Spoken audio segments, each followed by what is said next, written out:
We're back at the house again today, and we're got the heater on. It's 2 weeks before Christmas, about 28 degrees in here, and we're working on the ceiling. So we're gonna start taking the conventional rafters and turning them into scissor trusses so that we can vault the ceiling and make it feel bigger in here.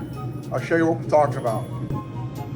Here you can see we start with one. It's a piece of 7/16 OSB that we cut it to the pitch of the roof.